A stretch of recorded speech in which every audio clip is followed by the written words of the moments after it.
Hi everyone. So today we are going to begin the journey of the wands, and we have already finished the pentacles and we have also done the swords. The pentacles is the earth element, the swords is the air element, and now we are going to do the wands. The wands is the fire element. It usually depicts ambition, career, passion, spark, and it denotes the element fire. So basically the S of wands, S का क्या मतलब होता है? S मतलब one.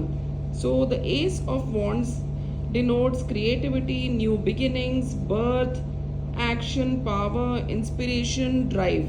So these are the keywords, and this is a card of growth, adventure, creativity, and energy is all time high, and so is the enthusiasm. So ये वाला जो card है ये बॉन्ड्स का फर्स्ट कार्ड है और ये growth को डिनोट करता है, आगे बढ़ने का कार्ड है, नई नई जर्नी शुरू हुई है. It is the card of beginning.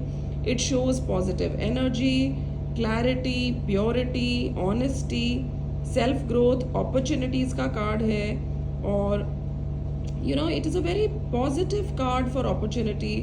It is also a card of a divine blessings. Like you can see a hand is coming out from the clouds, which shows that this is the divine hand, and it's holding a wand जिसके ऊपर बहुत नई नई पत्तियां आ रही है, यानी कि न्यू प्रोजेक्ट, डिवाइन ब्लेसिंग्स. यहाँ पे आकाश से डिवाइन ब्लेसिंग्स आपके लिए आ रही हैं, which is giving you opportunities, and उससे आपकी ग्रोथ होगी. सो ये जो पत्तियां हैं ये ग्रोथ दिखा रही है. एंड जो छोटी छोटी प्रॉब्लम्स है वो सारी धीरे धीरे कम हो जाएंगी, and you will emerge out of it, and you will be very successful. So this is a card of opportunity. ये डिनोट करता है कि आपकी एम्बिशन को डिनोट करता है कि आपके अंदर वो एक जेस्ट, वो एक स्पार्क, वो एक फायर, वो एक डिज़ायर है, और ग्रो होने की आपके अंदर क्षमता भी है. Now let's read what is written over here. This card brings you pure potential. Ideas are flowing, motivating and inspiring you to pursue a new path.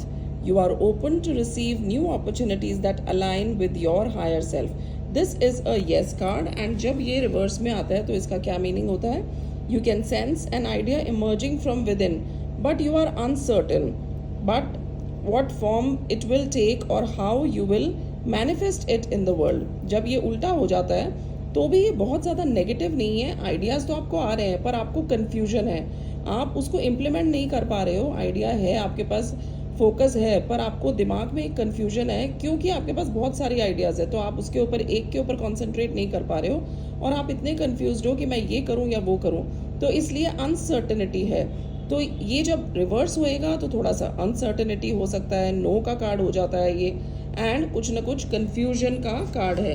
But when it is the upright card, it means new growth and inspiration and opportunities का बहुत ही positive card है. First card है तो beginners card है. नई opportunities आपके पास आ रही है, नया डायरेक्शन आपको मिल रहा है, नई राह आपको मिल रही है, आपको खाली उसके ऊपर चलना है क्योंकि डिवाइन ब्लेसिंग्स आपके साथ है.